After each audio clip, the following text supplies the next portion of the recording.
Democrats, and Matt Schlapp will be along as well.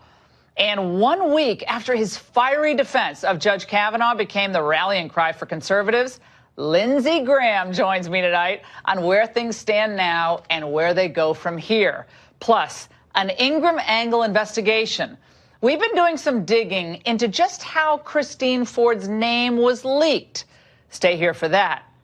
But first, the Democrats' desperate salvage operation. That's the focus of tonight's angle.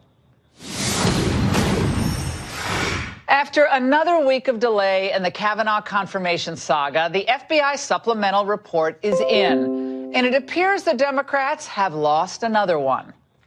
What we know for sure is the FBI report did not corroborate any of the allegations against Judge Kavanaugh.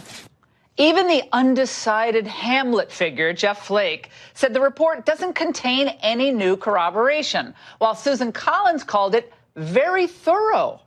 Now, let me say again, the report, all 46 pages of it, apparently produced zero corroborating evidence to back up the accusations of Kavanaugh's accusers. But as we've come to expect, straightforward, factual revelations have zero influence on Democrats going wild across America. For instance, at the University of Vermont, they held a cancel class, cancel Kavanaugh rally. How clever. In Brooklyn, New York, and Bel Air, Maryland, there were similar calls to kill Kavanaugh's nomination. And here in Washington, D.C., the hate machine was ramped up to full throttle. Our democracy has been hijacked by the powerful who don't plan to share it. So, yes, I am angry, but let me make it clear. I have a plan. But isn't anger most effective when it becomes a chant? We are about to march. We need everyone to pay attention. Oh, who needs chants that rhyme anyway? And what would anti-Kavanaugh, pro-abortion protests be without a few Hollywood heavyweights? Well, model Emily Ratajkowski showed some outrage and some midriff. And comedian Amy Schumer was, as usual, politically understated. A vote for Kavanaugh is a vote saying women don't matter. Yes. Let's stay together. Let's fight. Let's keep showing up. Well, the good thing is that when she was arrested, she actually didn't have to put on prison garb. She was already wearing it. And all over the Capitol, there were roving survivors accosting senators undecided about Kavanaugh's nomination. So they attempted at one point this afternoon, you'll love this, to pull a Flake and bully senators like Joe Manchin of West Virginia into casting a no vote. As a survivor, I don't understand how you can't look me in the eye. Why are you going to vote yes on this? How can you tell me how you're going to vote? No, I'm not going to tell you. Not until I finish my report tomorrow. Well, how are you not listening to us as survivors? I am listening to you. Are you? You're going to get in this elevator? How are you going to tell me? Yo, folks, step back. Oh, I love that. Step back. I love, why are they always saying, look at me? We see you. Believe me, we're averting our gaze. The Democrats' brazen intimidation and harassment tactics, I don't know, I think they're a total turnoff. Americans just don't like this stuff. Most people just want things to calm down. Well, Rasmussen's daily tracking poll has the president's approval today at 50%, not bad. A new IBD poll finds it at 40%, a 4-point gain from last month. And even better, that same poll shows that the supercharged enthusiasm is on the Republican side. The Democrats' advantage tanked from 11 points last month to just 2 points this month. Still, the Democrats will not give up.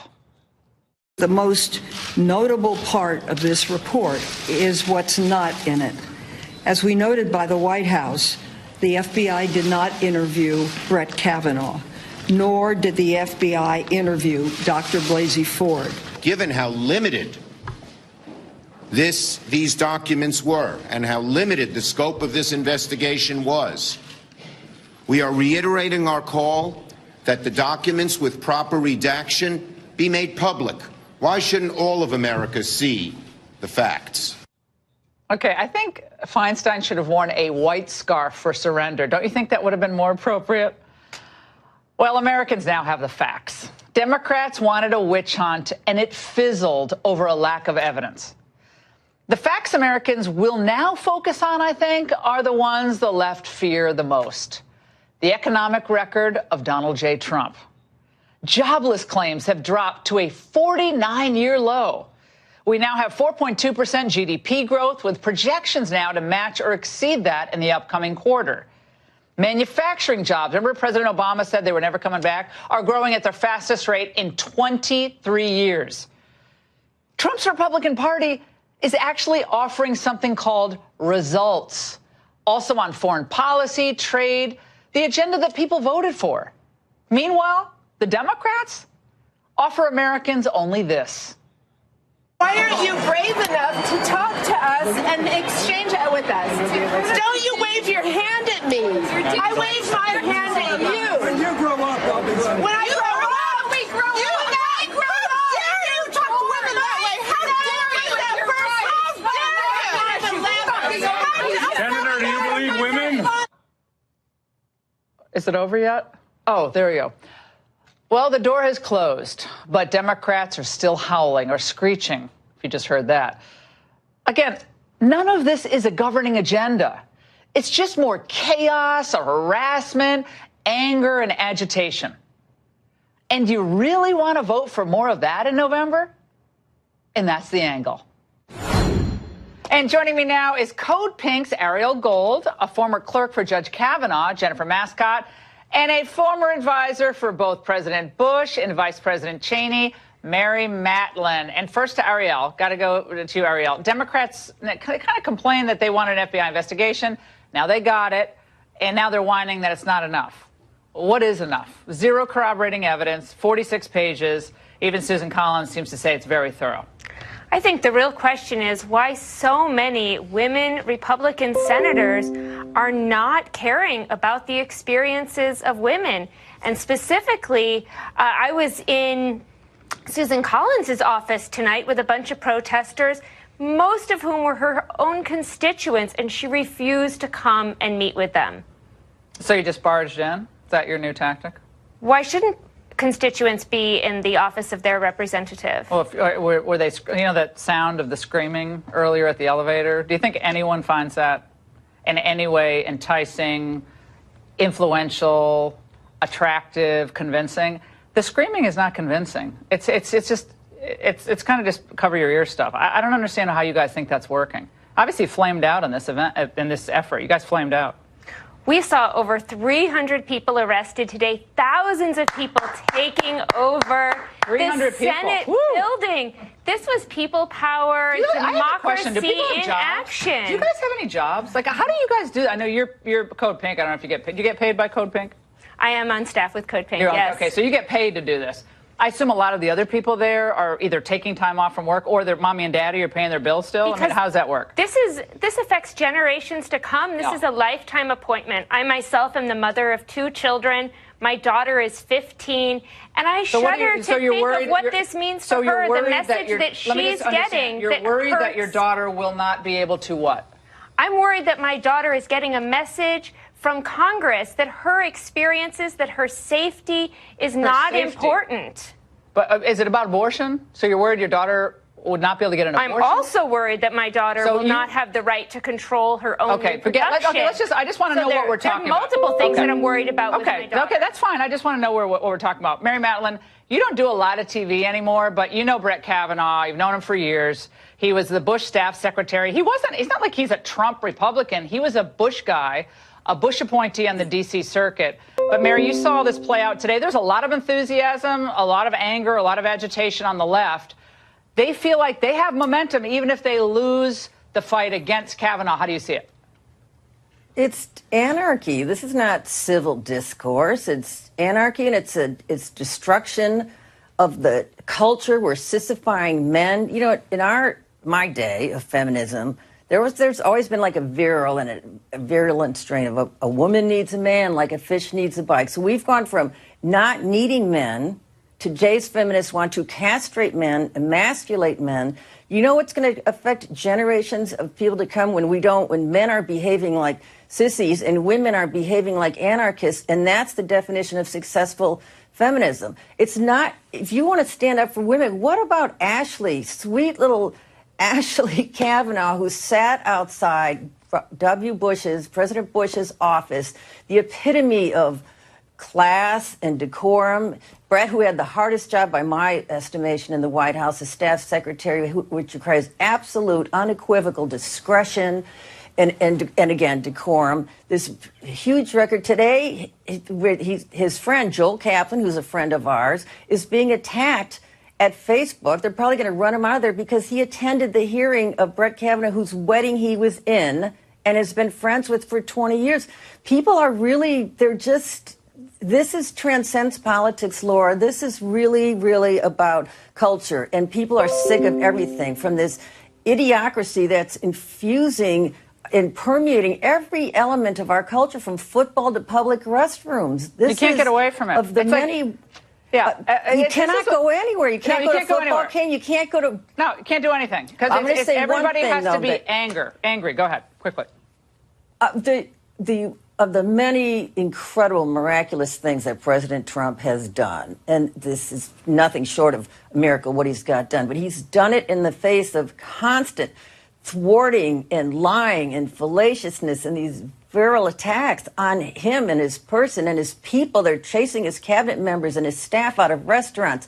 They're sending a private information of senators. He has exposed the hypocrisy and the ineptitude of the loyal opposition, Donane Dick and Senator Spartacus, and people are tuning in and they're saying, who are these people? I'm in New Orleans, like, who is this Blumenthal guy or there's Ellison, what is the standard? We don't even know what the standard is anymore. You have a picture of your wife, your girlfriend being beat up, and you have medical records, and you have no corroboration on Brett Kavanaugh, and you're just blowing up his life and his friends' lives. People are really transcends politics. Jennifer, I want to go to you. The cover of Time magazine, which you probably have seen, this is like all over the place. We're going to put it up on the screen so people see it. And it's a letter to white women who support Brett Kavanaugh.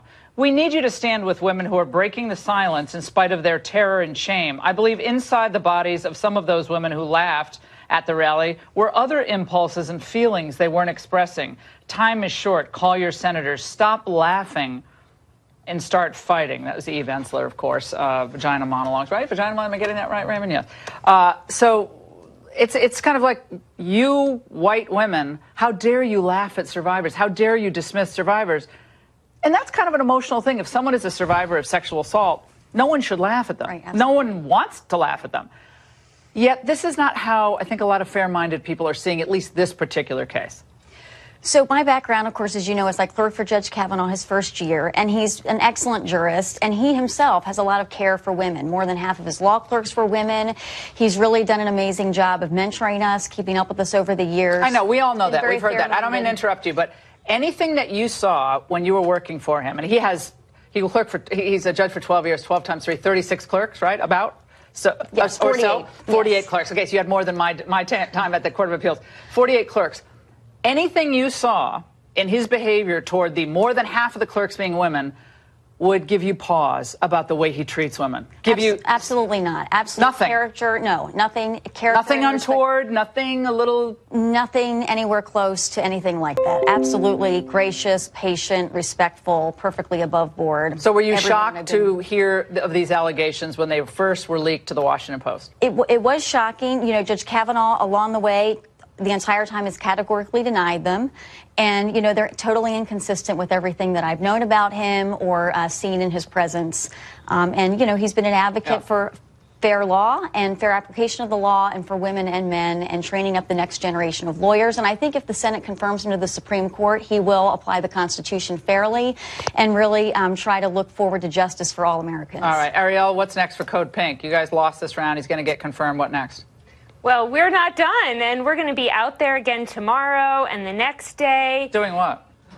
We're going to be out there in the halls and in the streets calling for somebody for him to step down and for us to have a nomination of somebody with a different temperament, of somebody who hasn't lied under oath, of somebody who doesn't have these accusations. And there is tons of people that have squeaky clean records that we could see be nominated. Okay, so you'd be in favor of Amy, like Coney Barrett, if she took his place, a woman, very strong woman. She has 7 kids. You'd be in favor of a woman? I'm not saying that I would be in favor of them politically, but I think that that's a more appropriate nomination. Okay, we got Code Pink on the record. Amy Coney Barrett, more appropriate than Brett Kavanaugh. Watch what you asked for there. I love this panel. We could talk to you guys for an hour. Thank you so much. And Mary, great seeing you, by the way. We want you on more. Here with reaction on how the White House is feeling tonight, we're joined by Counselor to the President, Kellyanne Conway.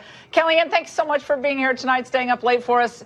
Thank you, Laura, of course. Absolutely. Any concern from the White House about where this vote count stands right at this moment? We don't know about Flake. Collins seems like a yes. Murkowski, no clue. We're feeling very confident that everything the Democrats and even Dr. Ford have asked to be done in terms of major accommodations over the last 2.5 weeks have been done. The FBI supplemental is completed, and this is the 7th, count them 7th, FBI vetting that's been completed on Judge Kavanaugh, including 2 just this calendar year. So now it's time to vote. And we feel pretty confident. I'm not going to get ahead of those who are still sitting on the fence. But I will tell you, Laura, that there are some red state Democrats who have a really terrible decision to make. They either have to accede to the will of their voters who want Judge Kavanaugh confirmed, want that 9th seat filled in the United States Supreme Court, which just started its new session, or they can go and be complicit with a process that has been fraught with hysterics and hyperbole and hyperpartisanship and hapless Democrats trying to undo election results from 2 years ago, trying to slow down this nomination to get ahead of the midterm elections this year. And they have to decide whether they're going to be part of that leftward drift. They own all those protesters if they vote against Judge Kavanaugh. They own all the hysterics, all the craziness that you see there. And I think that we're going to have the votes, and he ought to be confirmed. And by the way, what's happened in our culture, Mary Madeline is absolutely correct. It won't go away once Judge Kavanaugh is on the Supreme Court. I think many people should be held for account for the lack of dignity and integrity. They're out there tomorrow. They're going to be out there. They're going to be caught. They're going to be protesting. It's their right to protest. If it's this America, your right to protest as long as it's civil and as long as people don't get hurt. But it hasn't been. Richard Blumenthal in Connecticut, of course, my home state, senator from Connecticut, said this today about this process, Kellyanne. Let's watch. It strikes me as really a neglect of the FBI's duty, but the FBI is not responsible. I think that the blame lies with the White House that straitjacketed this investigation. You heard that, Kellyanne, throughout the protests today, that this investigation was circumscribed artificially. The deadline was artificial. The real facts didn't get out. This was a rush job and, frankly, a con job. That's what the left and the protests today were saying. Well, he's lying. And, of course, he has a history of not being able to tell the truth. He lied about his service in Vietnam. He didn't serve in Vietnam. He served during Vietnam. And that's not just the difference of a word. So this is somebody who stood right behind Mazie Hirono of Hawaii last week when she said, I just want to tell the men of America to shut up. And he smirked. And then I guess he didn't understand what she said because he's been talking since. That's one thing I agree with her. He should definitely stop lying about the FBI and this investigation and what the White House did or didn't do. The people that Dr. Ford herself claims could have corroborated her allegations were part of the FBI supplemental investigation. And guess what? Ding, ding, ding. They couldn't corroborate her allegations, it turns out. You have these fence-sitting senators who have very respectfully come forward, Laura, and said they think this was a thorough investigation. One of them said there's not a hint of any misconduct and that the allegations have not been corroborated. The point is this. There's no nominee that President Trump is going to put forward that's going to satisfy liberal Dick Blumenthal. There's no nominee that Code Pink would ever like. This is about the midterms. They have to admit this is about the midterms. But by the way, speaking of the midterms, I want to thank all these crazy liberals because they've done something that wasn't able to do. They've energized disparate Republicans. Got to keep it up, though. Got to keep it up. Got 4 more weeks, 5 more weeks. No, got 5 more weeks. No, keep there's it up. no question about it. But I just want to tell these folks, of course, they have a right to protest, and the First Amendment says you can act crazy also. But to coin two phrases, all right, we got to go, Kellyanne. Time's up, and move on. And they ought to think about that. Kellyanne, thank you so much for making time for us tonight. Up next, we still have a major question on the table about this ongoing drama.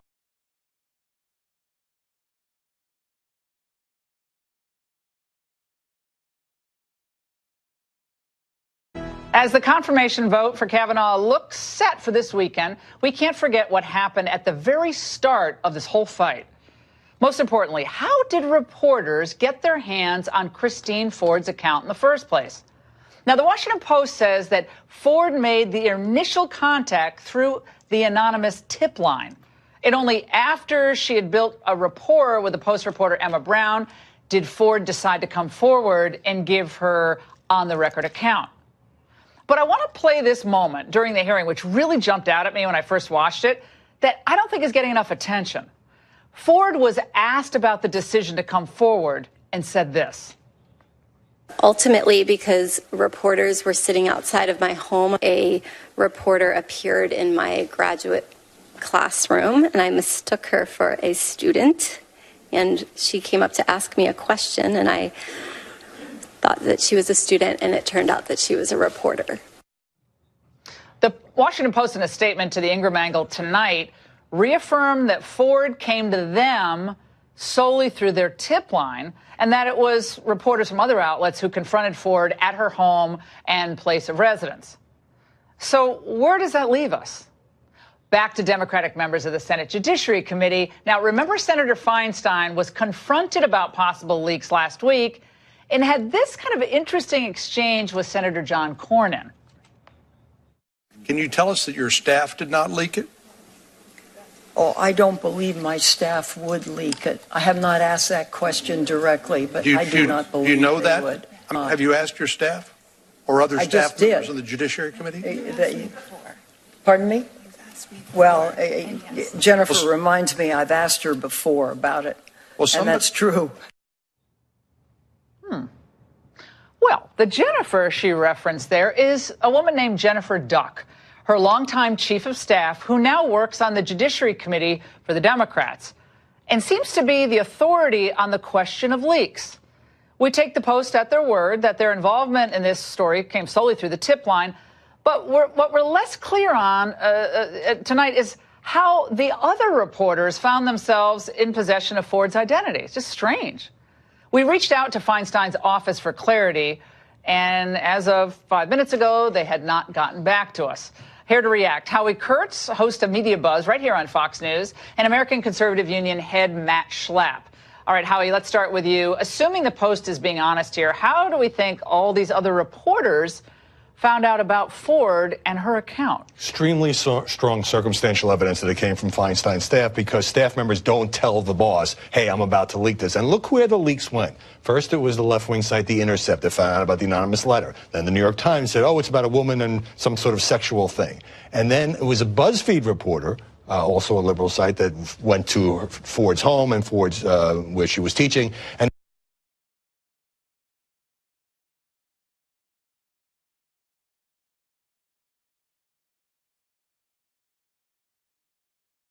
learnings out of this, Laura. Here's what we know. Either Dr. Ford is a terrible victim in all this because she did want to stay confidential, or Dr. Ford, in combination with these Democrat staffers and members, and maybe Anna Eshoo, the Democrat that started this whole thing, and maybe with the lawyers who they found for her, they were trying aggressively to push Dr. Ford to be public. So they were actually leaking on Dr. Ford to get her out there because they wanted the emotions of that hearing. That's what they wanted. They thought that would derail it all.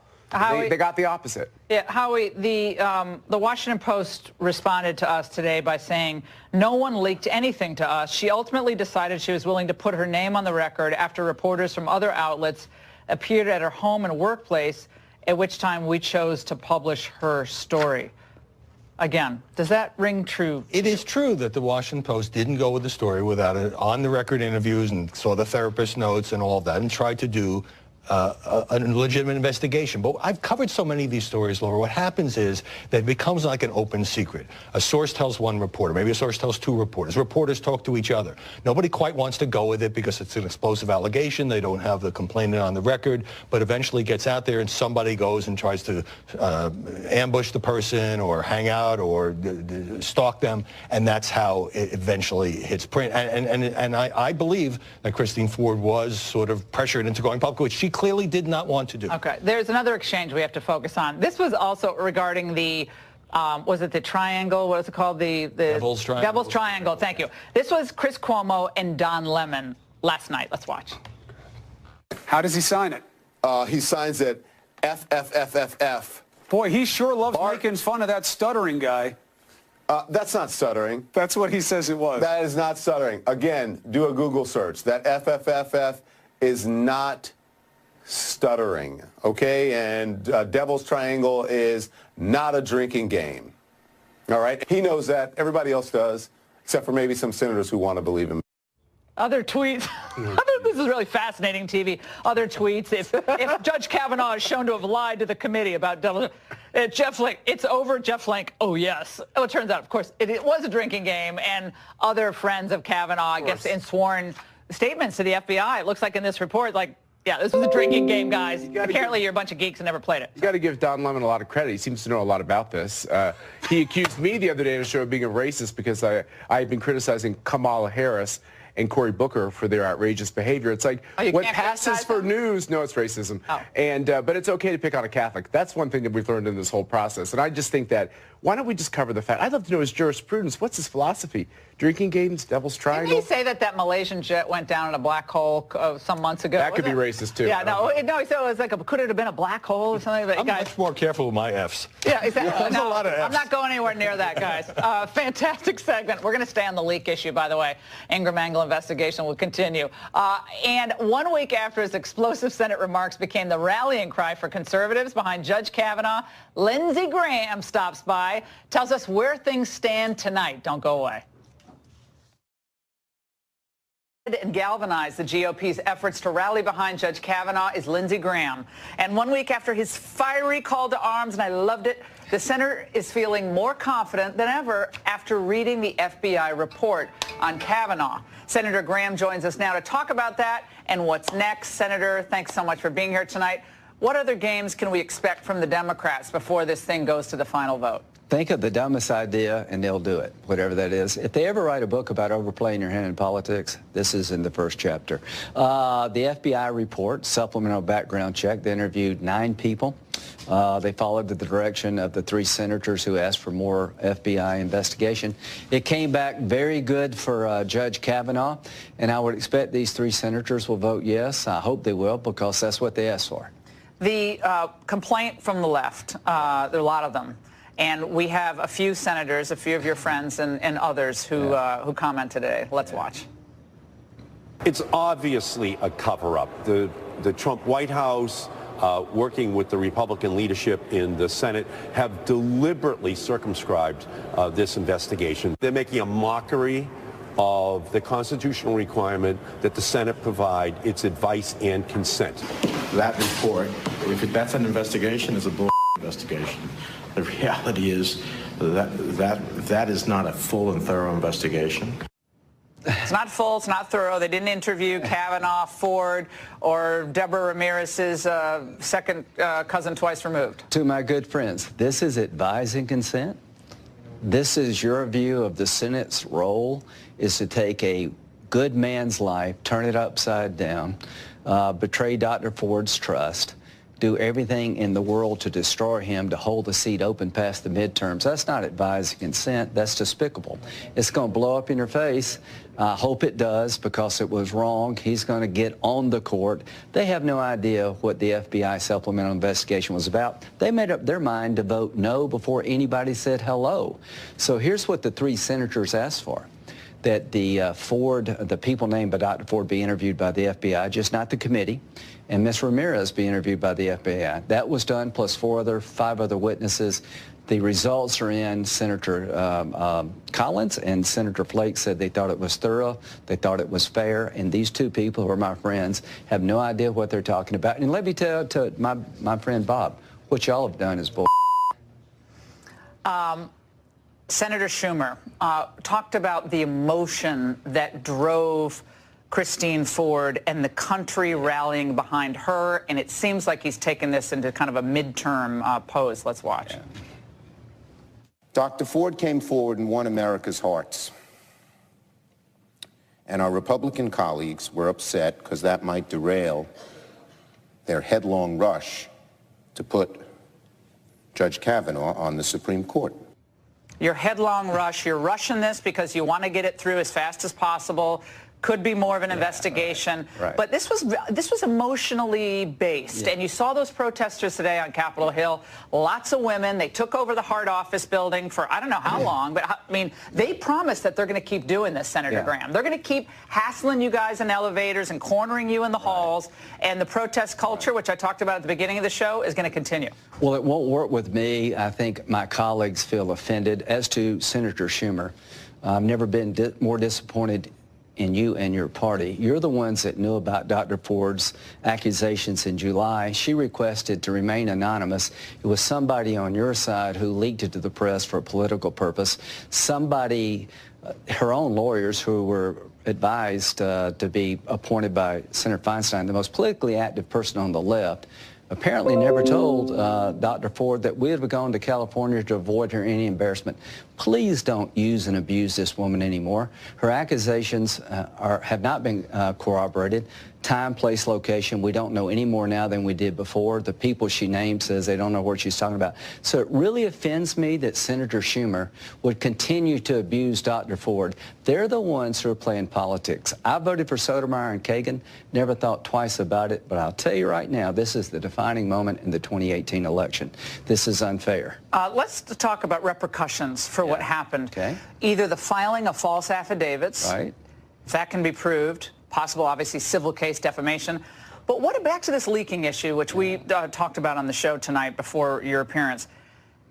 It seems like someone's not telling the truth here about what happened on the Senate side. Sure. Do you believe what Dianne Feinstein said when she said, well, I didn't ask anyone, then she turned around and said, well, oh, no, they tell me I did ask them. And no one on my staff leaked this. Do you believe that? Well, I believe Dianne Feinstein didn't leak it, but I don't know about her staff. I do know this. Her staff recommended to Dr. Ford Ms. Katz, who hates Trump as a politically active leftist lawyer. And apparently Dr. Ford was not told by our legal team our committee would have gone to California to do this in private. I know somebody on their side leaked an anonymous letter without a postmark. But why not get secure their emails and texts? Leaking confidential information. You're going to do that tonight? Here's what I'm going to do. Anybody who did this is going to pay a price. The people who exposed my name, Senator Lee, Senator Hatch, that person's going to pay a price. My goal, if I'm the chairman of this committee, is to make sure it never happens again. And the best way to make sure it never happens again is to punish those who did it. What lesson do you think the president should take out of all of this? I mean, this was a moment where the party finally, in my mind, got unified behind what this president wants to do. Economy's on fire, great judges, NAFTA renegotiated. What's next? The president should take the following. If you appoint a good person who gets destroyed in a despicable manner and you fight for him, people will like you more. Whether you're a Trump Republican, a Bush Republican, Libertarian or Vegetarian Republican, we're all together now thanks to this despicable attack on a good man. Here's what I want the president to know. Do the right thing and fight for it, and you'll get rewarded. Kavanaugh's going to be on the bench. And those who tried to destroy him are going to be looked at, and they're going to pay a price. And I think this is going to help us in the midterms. I hate that this is what it took to help Republicans. But to the other side, you made the biggest mistake of your life. To the three Republicans, you're all friends of mine. If you were yes before this debacle, please be yes now, because everything they've said about him, Judge Kavanaugh, has fallen apart. He's a good man. 7 FBI investigations, 156 people interviewed over a 26-year period. All this stuff is garbage. But you were a House impeachment manager back in 1998. I remember it well. Yeah. And Democrats are pledging, some, that if they take the House, they could very well move to impeach Brett Kavanaugh. I mean, getting him convicted in the Senate would be very difficult to do. Do you expect that to happen if Republicans lose the House and keep this saga going? I think the Democratic Party's been taken over by irrationality. Hatred is their only platform. It's not about what they like, it's who they hate. And I can't believe in America you have to prove yourself innocent, that you're guilty just by the accusation, that there's no requirement to cooperate because you're Republican. If a Democratic male nominee were treated by the Republicans as Kavanaugh was treated by the Democrats, every media outlet in the country would be up in arms. Manchin, real quick, will he vote yes or no on Kavanaugh? If he listens to the people of West Virginia, he will. Brett deserves your vote, Joe. He's my friend. I've known him for a long time. If you listen to Schumer, then the people of West Virginia are going to remember it. Lindsey Graham, thank you so much for being with us. We really appreciate it tonight. Brett Kavanaugh's FBI background check came out clean, but for Democrats, that, of course, isn't enough. Never will be. Up next, 2 former FBI agents give us insight into how this investigation likely played out. Behind the scenes. Don't go away. And galvanize the GOP's efforts to rally behind Judge Kavanaugh is Lindsey Graham. And 1 week after his fiery call to arms, and I loved it, the senator is feeling more confident than ever after reading the FBI report on Kavanaugh. Senator Graham joins us now to talk about that and what's next. Senator, thanks so much for being here tonight. What other games can we expect from the Democrats before this thing goes to the final vote? Think of the dumbest idea and they'll do it, whatever that is. If they ever write a book about overplaying your hand in politics, this is in the first chapter. The FBI report, supplemental background check, they interviewed 9 people. They followed the direction of the 3 senators who asked for more FBI investigation. It came back very good for Judge Kavanaugh, and I would expect these 3 senators will vote yes. I hope they will, because that's what they asked for. The complaint from the left, there are a lot of them. And we have a few senators, a few of your friends and others who comment today. Let's watch. It's obviously a cover-up. The Trump White House, working with the Republican leadership in the Senate, have deliberately circumscribed this investigation. They're making a mockery of the constitutional requirement that the Senate provide its advice and consent. That report, if that's an investigation, is a bull investigation. The reality is that is not a full and thorough investigation. It's not full, it's not thorough. They didn't interview Kavanaugh, Ford, or Deborah Ramirez's second cousin twice removed. To my good friends, this is advising consent. This is your view of the Senate's role, is to take a good man's life, turn it upside down, betray Dr. Ford's trust, do everything in the world to destroy him, to hold the seat open past the midterms. That's not advising consent. That's despicable. It's going to blow up in your face. I hope it does, because it was wrong. He's going to get on the court. They have no idea what the FBI supplemental investigation was about. They made up their mind to vote no before anybody said hello. So here's what the 3 senators asked for. That the people named by Dr. Ford be interviewed by the FBI, just not the committee, and Ms. Ramirez be interviewed by the FBI. That was done, plus 5 other witnesses. The results are in. Senator Collins and Senator Flake said they thought it was thorough, they thought it was fair, and these 2 people who are my friends have no idea what they're talking about. And let me tell to my friend Bob, what y'all have done is bull. Senator Schumer talked about the emotion that drove Christine Ford and the country rallying behind her, and it seems like he's taken this into kind of a midterm pose. Let's watch. Yeah. Dr. Ford came forward and won America's hearts. And our Republican colleagues were upset because that might derail their headlong rush to put Judge Kavanaugh on the Supreme Court.